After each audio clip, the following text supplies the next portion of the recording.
শুভেন্দু শ্রমিক জুটির ম্যাজিকে কি এবার 2026-এ হবে বাজিমাত? শুভেন্দু শ্রমিকের এই জুটি কি এবার রাজ্য বিজেপিকে নিয়ে যাবে অন্য স্তরে? শুভেন্দু শ্রমিক জুটি কি এবার রাজ্য বিজেপির শেষ কথা হতে চলেছে? আর শুভেন্দু শ্রমিকের এই জুটি আদৌ কি সফল হবে? এবং সুকান্ত মজুমদার থেকে শুরু করে দিলীপ ঘোষ, এদের মতো একেবারে সফল রাজ্য সভাপতি কি হতে পারবেন শ্রমিক ভট্টাচার্য? এই এতগুলো প্রশ্ন যে রাখলাম আপনাদের সামনে, তার উত্তরটা অবশ্যই দেব। আর সেটা দেওয়ার জন্য একটু পেছন ফিরে আমাদের যেতে হবে। আমরা যদি লাস্ট দুটো রাজ্য বিজেপির সভাপতিকে নিয়ে আলোচনা করি, মানে যেটা আমি থাম করেছি, যে দিলীপ ঘোষ, সুকান্ত মজুমদারের মতো আদৌ কি সফল হতে পারবেন শ্রমিক ভট্টাচার্য? দেখুন, শ্রমিক ভট্টাচার্য কতটা সফল হবেন সেটা, বা এদের তুলনায় কতটা এগিয়ে যাবেন সেটা বুঝতে হলে তো একটু স্ট্যাটিস্টিকটাও দেখতে হবে বন্ধুরা। তাই পুরো ভিডিওটি দেখবেন প্লিজ, তারপর কমেন্ট করতে ভুলবেন না। আমরা নবম রাজ্য বিজেপি সভাপতি পেয়েছিলাম দিলীপ ঘোষকে। 2015 সালে তাকে করা হয়েছিল বিজেপির রাজ্য সভাপতি। 2016 সালেই একদম এক বছর ঘুরতে না ঘুরতেই 100-এ 100 পেয়ে দেখিয়ে দিলেন দিলীপ ঘোষ। কিভাবে? খড়গপুর সদর 2016 কি হয়েছিল? বিধানসভা নির্বাচন। খড়গপুর সদরে দিলীপ ঘোষ জয়লাভ করলেন। খড়গপুর সদর একদম হাতের তালুর মতো চিনতেন তিনি। তাকে বিজেপি প্রার্থী করা হলো এবং সেই তুরুপে তাস কাজেও লেগে গেল। মানে 2015-তে তাকে করা হলো রাজ্য সভাপতি, 16তেই হলেন বিধায়ক। হলেন, ভালো কথা। তারপরে কি নির্বাচন এলো? 2019। বিজেপির কেন্দ্রীয় নেতৃত্ব বা বিজেপির হাইকমান্ড তারা ভাবলেন 2016-তে এই খড়গপুর সদরে যখন দিলীপ ঘোষ এত ভোটে জয়লাভ করলেন, একদম এই আসনকে নতুন করে দখল করলেন তিনি কংগ্রেসের হাত থেকে ছাড়িয়ে, তাহলে 2019-এ তাকে ট্রাই করা যায়। একদম মেদিনীপুর, এই খড়গপুর সদরেরই, যেটি লোকসভা কেন্দ্র, লোকসভার অন্তর্গত বিধানসভা এই খড়গপুর আপনারা জানেন, তো সেই মেদিনীপুর জয়লাভ করে দেখালেন মেদিনীপুরেরই ছেলে দিলীপ ঘোষ। কার কাছ থেকে দখল করলেন? তৃণমূলের কাছ থেকে। তৃণমূল কবে এসেছে ক্ষমতায়? 2011-তে। তখন একেবারে সবুজ আবির, সবুজ সুনামি চলছে। মনে রাখতে হবে, সেই সময় মানুষকে হাওয়ার বিপরীতে, পালের বিপরীতে নিয়ে গিয়েছিলেন, নিয়ে যেতে বাধ্য করে ভোট দিয়েছিলেন দিলীপ ঘোষ। মেদিনীপুর দখল করেছিলেন মানুষ ভূঁইয়ার মতো দুধে রাজনীতিবিদ, পোড় খাওয়া রাজনীতিবিদ। তখন তিনি কংগ্রেস করে, তৃণমূল করে, বিশাল ব্যাপার। তো সেই মানুষ ভূঁইয়ার কাছ থেকে 2014-তে, 2014-র পর 2019-এ দখল করলেন দিলীপ ঘোষ। ব্যাস, এবার তো রাজ্য সভাপতি হিসেবে তার একেবারে জয় জয়কার। প্রথমে বিধায়ক, তারপর সাংসদ। 2019-এ একদম দেখিয়ে দিলেন আরো অন্য এক খেল। কি বন্ধুরা? 2019 লোকসভা নির্বাচনে বিজেপি 18টা সিট পেল। মানে শুধু মেদিনীপুর দখল করলো না, বিধায়ক সাংসদ হওয়ার পর এই 2019 18টা সিট দখল করলো বিজেপি। 18টা সাংসদ গেল সংসদে, পার্লামেন্টে বিজেপির এই রাজ্য থেকে। ভাবুন একবার। অর্থাৎ রাজ্য বিজেপির সভাপতি হিসেবে জেলা জেলা থেকে শুরু করে একদম আমাদের এখানে দেখা গেল 2019-এ সাংসদ সংখ্যাও বাড়িয়ে তিনি সফল হলেন। আমরা এবার 2021-এর দিকে যদি একটু নজর রাখি, সেটাও মানে 2021 পর্যন্তই ছিলেন বিজেপির রাজ্য সভাপতি কে? দিলীপ ঘোষ। 2021-এ কি হলো বন্ধুরা?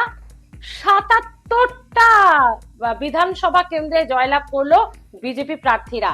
তো দিলীপ ঘোষের এই সফলতা নিয়ে নিশ্চয়ই আপনাদেরকে আর কিছু বলতে হবে না। পরেই চলে আসছি সুকান্ত মজুমদার। তিনি তো আরো এক ধাপ এগিয়ে। মানে তাকে বিজেপির রাজ্য সভাপতি করা হলো 2021-এ, মানে দুটো টার্ম শেষ হলো 2015 থেকে 2021-এ দিলীপ ঘোষের, এবং 2021 থেকে এই 25 অব্দি থাকলেন সুকান্ত মজুমদার। তো 2021-এ তাকে বিজেপির রাজ্য সভাপতি করা হলো বালুরঘাট থেকে এনে। এখানেও জেলা নির্ভর বিজেপির রাজ্য সভাপতি হলো, প্রথমে মেদিনীপুর, তারপর বালুরঘাট। কিন্তু সুকান্ত মজুমদার তো তার আগে থেকেই খেল দেখানো শুরু করে দিয়েছেন। 2019-এর লোকসভা নির্বাচনে এই বালুরঘাট কেন্দ্রে অর্পিতা ঘোষ, নাট্য ব্যক্তিত্ব, তাকে দল 2014-তে সেখানে লড়াই করেছিল এবং অর্পিতা ঘোষ জিতেছিলেন। 2019-এ তাকে একদম সেখান থেকে ওয়াশ আউট করে বিজেপির টিকিটে লড়াই করে জিতলেন কে? 2019-এই জিতে দেখিয়েছেন সুকান্ত মজুমদার। তার 2 বছর পর 2021-এ কিন্তু তিনি রাজ্য সভাপতি হয়েছেন। 2024-এ একইভাবে বিপ্লব মৈত্রকে হারিয়ে দিয়ে, মানে তিনি সেখানে দাঁড়িয়েছিলেন তো ক্যান্ডিডেট হয়ে, কিন্তু না, দাঁত ফোটাতে পারেননি। 2019-এ অর্পিতা ঘোষকে হারিয়েছেন, 2024-এ বিপ্লব মিত্রকে হারিয়ে সুকান্ত মজুমদারি বালুরঘাট দুটো টার্মে নিজের দখলে রেখেছেন এবং তখনও তিনি বিজেপির রাজ্য সভাপতি। শুধু তাই নয়, 2021-এ যদি আমরা দেখি, মাঝখানে তো একটা বিধানসভাও ছিল 19 আর 24-এর, 2021-এ বিজেপির রাজ্য সভাপতি ছিলেন কে? তখনও কিন্তু দেখা যাচ্ছে সুকান্ত মজুমদার। এবং 2016-তে থার্ড পজিশনে ছিল বালুরঘাট, যেমন লোকসভা, বালুরঘাট কিন্তু বিধানসভাও। বালুরঘাট বিধানসভায় থার্ড পজিশনে ছিল 2016-তে বিজেপি। আর 2019-এ যেই 2021-এ যেই বিজেপির রাজ্য সভাপতি করা হলো সুকান্ত মজুমদারকে, 2021-এ এই বালুরঘাট দখল করলো, বালুরঘাট বিধানসভা দখল করলো বিজেপি। মানে তিনি প্রার্থী হননি, সেখানে বিজেপি প্রার্থী দিল, তার নেতৃত্বেই দল সেখানে লড়লো এবং বিজেপি দখল করলো বালুরঘাট। তৃণমূলের দখল থেকে গেল বিজেপির দখলে। মানে বালুরঘাট পুরোটাই, বিধানসভা, বালুরঘাট লোকসভা পুরোটাই দখল করে দেখালেন সুকান্ত মজুমদার। একটিতে নিজে সাংসদ হলেন, অন্যটিতে নিজের দলেরই প্রার্থীকে জেতালেন।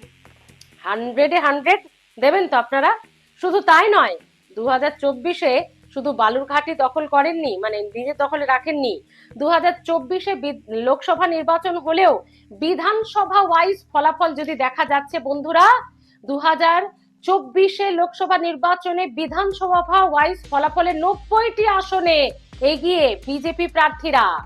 মানে 2021-এর থেকেও বিধানসভা নির্বাচনের নিরিখে, মানে লোকসভা নির্বাচনের নিরিখে বিধানসভা ক্ষেত্রে 90টি, সে 90টির আসনের এগিয়ে থাকার, লোকসভা নির্বাচনের নিরিখে এগিয়ে থাকার ফলাফলেই অনেকে বলছেন যে 100 পেরিয়ে বা 3টে ডিজিটও পার করে দেবে এবার রাজ্য বিজেপি। এবার আসি শ্রমিক ভট্টাচার্য। এতক্ষণ আপনাদেরকে নির্বাচনী ক্যারিয়ার দিলীপ ঘোষ, এবং দেখুন আরো অনেকের আগে করলে করতে পারতাম, কিন্তু অনেক বড় ভিডিও হয়ে যাবে, সে কারণে আমরা সফলতম দিয়েই শুরু করেছি।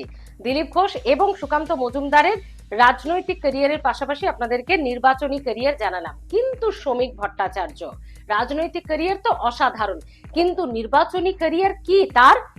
তিনি 1974 থেকে আরএসএস দিয়ে শুরু করেছিলেন, দিলীপ ঘোষের মতোই। হ্যাঁ, একটা গুড পয়েন্ট। দিলীপ ঘোষের মতোই তিনি আরএসএস দিয়ে শুরু করেছিলেন 1974-এ। 2006-এ শ্যামপুকুর বিধানসভা, এই কলকাতার শ্যামপুকুর বিধানসভা, তিনি প্রথম নির্বাচনী লড়াই লড়েন। কথায় আছে বা অনেকে বলেন বর্ষিয়ান নেতারা, তখন গোপও ওঠেনি শ্রমিক ভট্টাচার্যের, তখন থেকে তিনি বিজেপি করছেন এবং বিজেপির সঙ্গে রয়েছেন, লড়াই চালিয়ে যাচ্ছেন। তো সেই যখন রাজ্যে টিম করে বিজেপি জ্বলছে, সেই সময়কার নেতা, এতগুলো বছর লেগে গেল যে তার রাজ্য বিজেপির সভাপতি হতে, যাক, কিন্তু সে যখন টিম করে বিজেপি জ্বলছে রাজ্যে, তখন শ্রমিক ভট্টাচার্য নেতা হয়েছিলেন, বিজেপি শুরু করেছিলেন এবং তিনি সংগঠনে ঢুকেছিলেন। তো তারপরেই আরেকজনের যদি নাম করতে হয়, সেটা রাহুল সিনহা, তিনিও কিন্তু একইভাবে বিজেপিতে দাঁত কামড়ে পড়েছিলেন এবং সংগঠনটা চালিয়ে গেছেন। তো যাই হোক, নির্বাচনী লড়াই তার প্রথম 2006 সালে শ্যামপুকুরে, না, হেরে যান তিনি। এরপর অনেকটাগুলো বছর চলে গেছে, সেই 2006 থেকে 2014, ভাবুন অনেকগুলো বছর কেটে গেছে, না, তিনি বিজেপি থেকে সরে দেননি, দাঁত কামড়ে শ্রমিক ভট্টাচার্য বিজেপির নেতা হয়েই কিন্তু দলের সংগঠনটা দক্ষ সংগঠক হিসেবে চালিয়ে গেছেন। আর ওই যে আরএসএস এর শিক্ষা দিলীপ ঘোষের মতো, সেই শিক্ষাই তিনি কিন্তু দলকে সুন্দরভাবে পরিচালন করে, তার যতটুকু দায়িত্ব ছিল সেভাবে তিনি করে গেছেন। 2014-তে বসিরহাট দক্ষিণ বিধানসভা, কথাতে কি আছে রাজনৈতিক রেকর্ড ইতিহাসে, যে বিধানসভা উপনির্বাচন সবসময় শাসকের এতেই যায়, অনুকূলেই যায়, যে শাসক দল যে থাকে উপনির্বাচনে সেই জেতে না। বন্ধুরা, এই তথ্যটাই ভুল করে দিয়েছিলেন শ্রমিক ভট্টাচার্য। বসিরহাট দক্ষিণ বিধানসভা উপনির্বাচন 2014-তে তিনি জয়লাভ করেছিলেন এবং বিধায়ক হয়েছিলেন। 2014-তে বসিরহাট দক্ষিণ বিধানসভা তাকে দল প্রথম দল দাঁড় করিয়েছিল বিধানসভা উপনির্বাচন এবং প্রথম তার জয়লাভ 2006 দাঁড় করিয়েছিল, কিন্তু জিততে পারেনি। 2014তে আবার দল ভাবলো লোকসভা নির্বাচন, আরে যখন তিনি বসিরহাট দক্ষিণ জিততে পেরেছেন বিধানসভায় উপনির্বাচনে, তাহলে তিনি বসিরহাট লোকসভাও জিততে পারবেন। দল আবারও তাকে ভরসা করলো, কারণ এত বড় ম্যাজিক দেখিয়েছেন তিনি। না, 2014তে লোকসভা নির্বাচনে বসিরহাট লোকসভা নির্বাচনে তিনি হেরে গেলেন। 2016তে বসিরহাট দক্ষিণ বিধানসভা, তিনি তো বিধায়ক ছিলেনই, 2014তে উপনির্বাচনে লোকসভায় জিততে পারেননি, তবু তিনি বিধায়কটা আছেনই। 2016তে দল কি করলো, ভাবলো যে আবারও তাকে দাঁড় করাবে, কারণ তিনি জয়ী বিধায়ক সেখানকার, তার কারিশমাতেই বিজেপি জিতবে। না, ডাহা ফেল করলেন শ্রমিক ভট্টাচার্য। 2016 বসিরহাট দক্ষিণ বিধানসভা চলে গেল তৃণমূলের দখলে, তিনি সেখান থেকে হেরে গেলেন। এবং 2019-এ, যাক 2016 পর 2019 দমদমে সৌগত রায়ের সঙ্গে হাড্ডাহাড্ডি লড়াই দিয়েছিলেন, এটা ঠিক 2019-এ, এবং হাড্ডাহাড্ডি লড়াই দিয়েও তিনি একদম কাছাকাছি পৌঁছেও হেরে গেলেন। 2019 সেখানেও হার, মানে একমাত্র তার জয় এখনো পর্যন্ত 2006 থেকে শুরু করে 2019 পর্যন্ত বসিরহাট দক্ষিণ বিধানসভা উপনির্বাচন।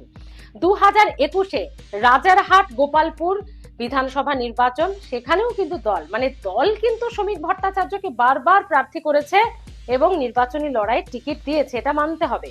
যেমন তিনি মাটি কামড়ে পড়ে থেকেছেন, দলও তাকে দেখেছে, হবে না, এত বছরের তিনি নেতা। 2021-এও তিনি রাজারহাট গোপালপুর থেকে প্রার্থী হলেন, ঠিকই জিততে পারলেন না। মানে রাজনৈতিক ক্যারিয়ার খুব ভালো হলেও তার নির্বাচনী ক্যারিয়ার কিন্তু ডাহা ফেল। বসিরহাট দক্ষিণ বিধানসভা উপনির্বাচন 2014 ছাড়া। এবার বলুন বন্ধুরা, এবার একটা কথা আপনি বলবেন, আমি জানি কমেন্টে প্রচুর আসবে, নির্বাচনী ক্যারিয়ার আর রাজনৈতিক ক্যারিয়ার কি এক করা যায়?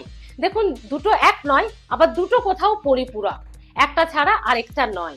অনেকেই এটা বলেন, আবার অনেকে এটা বলেন যে নেতা আর লিডার হওয়া আর বিধায়ক সাংসদ হওয়া এগুলো নাকি আলাদা, মানে প্রশাসনিক আর সাংগঠনিক দায়িত্ব এগুলো নাকি আলাদা হয়। যাকে বিতর্ক তো থাকবেই, রাজনীতিতে বিতর্কের এই তো সব থেকে বড় জায়গা। তো কথা হলো, এবার যদি আমি ভালো দিকগুলো আসি যে কেন তিনি সফল হবেন, এতক্ষণ হলো তার নির্বাচনী ক্যারিয়ার খানিকটা ব্যাকফুটে, সুকান্ত মজুমদার এবং দিলীপ ঘোষের মতো একেবারেই নয়, কিন্তু তার ভালো পয়েন্ট গুলো কি, দুটো তো তুলনা করতে হবে, তারপর তো কমেন্ট করবেন। তিনিও আরএসএস দিয়ে শুরু করেছিলেন দিলীপ ঘোষের মতো, তিনিও সুশৃঙ্খলবদ্ধ, একটা সুন্দর শৃঙ্খলাবদ্ধ জীবনযাপন, শৃঙ্খলাবদ্ধ কথাবার্তা, তার আইডিওলজিও ততটা শৃঙ্খলার মধ্যেই থাকে। এতদিন তিনি প্রেস মিডিয়াতে এত বাইট দিয়েছেন, কোনো দিন দলের কোনো নেতার বিরুদ্ধে তিনি কোনো অশালীন মন্তব্য, ছেড়ে দিন দলে কোনো ক্ষোভ, কোনো বিদ্রোহ তার খারাপ লাগলেও সেটা সবসময় হয়তো পার্টি অফিসের ভেতরে বলেছেন, নেতৃত্বের বৈঠকে বলেছেন। কোনো দিন শ্রমিক ভট্টাচার্যকে আজ পর্যন্ত কোনো অশালীন মন্তব্য, কোনো অসংসদীয় ল্যাঙ্গুয়েজ বা কোনো নেতার বিরুদ্ধে, বিরোধীদের মানে শাসক দলের নেতাদের তো তিনি বলবেনই, সেটাই তো কাজ, একে অপরের পক্ষে বিরুদ্ধে কথা বলা, কিন্তু নিজের দলকে অস্বস্তিতে আজ অব্দি শ্রমিক ভট্টাচার্য ফেলেননি। এত বড় একটা ভালো গুণ, যেটা এ রাজ্যে বোধহয় দলীয় নেতাদের মধ্যে খুব কমই দেখা যায়, গোষ্ঠীদ্বন্দ্ব তো জেরবার চারিদিকে। দ্বিতীয় পয়েন্ট হলো, বিজেপিতে তো এত লবি আছে, অনেকেই বলেন শুভেন্দু ঘনিষ্ঠ হওয়ার জন্যই তিনি অন্য কোনো নমিনেশন ছাড়াই একমাত্র নমিনেশনে তিনি রাজ্য বিজেপির সভাপতি হলেন। হতে পারে এটা ঠিক যে তিনি শুভেন্দু ঘনিষ্ঠ, কিন্তু আজ অব্দি দিলীপ ঘোষের এগেনস্টে তিনি একটিও কুমন্তব্য, কোনো লবিতে তিনি আছেন এটা কিন্তু তার কথায় কোনো লবিবাজিতে বোঝা যায়নি। মানে তিনি যে লবিবাজ নেতা এটা কিন্তু এই শ্রমিক ভট্টাচার্যের কথাবার্তা, তার রাজনীতিতে বোঝা যায়নি। আরেকটি ভালো পয়েন্ট হচ্ছে তার জেলায় জেলায় ঘুরে বেড়ান তিনি, কলকাতার মানুষ হলেও কখনো কলকাতাতে পড়ে থেকে ক্রিম খাওয়ার জন্য মুখ দেখান না, জেলায় জেলায় সংগঠনটা করেন। এখানেও দিলীপ ঘোষের মতো একটি গুড পয়েন্ট তার সঙ্গেও কিন্তু রয়েছে, মানে দিলীপ ঘোষের সঙ্গে অনেক মিল কিন্তু এখানেও শ্রমিক ভট্টাচার্যের পাওয়া যাচ্ছে, জেলায় জেলায় ঘুরে বেড়ান। আরো একটা ভালো অন্যরকম দিক বলবো, এতদিন বিজেপির রাজ্য সভাপতি জেলামুখী ছিল, মানে বালুরঘাট থেকে শুরু করে মেদিনীপুর, মানে সফলদের, কিন্তু এবারই দেখা যাচ্ছে কলকাতা ঘেঁষা বা কলকাতা মুখ হলো এই বিজেপির রাজ্য সভাপতি। এখানেও একটা পয়েন্ট, রাহুল সিনহা এবং তথাগত রায় তারাও কিন্তু কলকাতা মুখী ছিলেন, কিন্তু ততটা সফল হননি বলে স্ট্যাটিস্টিক্স বলছে যে ততটা সফল কিন্তু তারা ছিলেন না। যতটা সফল মেদিনীপুর এবং বালুরঘাট ছিলেন। তাহলে কি বলছেন আপনারা, জেলায় গিয়ে না কলকাতা? দিলীপ ঘোষ, সুকান্ত মজুমদার, নাকি সফল হবেন সেই একই পথে শ্রমিক ভট্টাচার্য? 2026-এ সুকান্ত শুভেন্দুই পর দেখা যাচ্ছে 2026-এর পর 2026-এ নির্বাচনে শ্রমিক শুভেন্দুই কি বাজিমাত করবে? 2021-এ সুকান্ত শুভেন্দু ছিল, 2026-এ শুভেন্দু শ্রমিক। কোন জুটি সফল হবে বেশি? অপেক্ষায় থাকলাম আপনাদের। অবশ্যই আপনাদের মতামত জানাতে ভুলবেন না, যেভাবে জানাচ্ছেন। ভুল ঠিক যাই হয় সেটা মতামতে জানাবেন। ভালো থাকুন।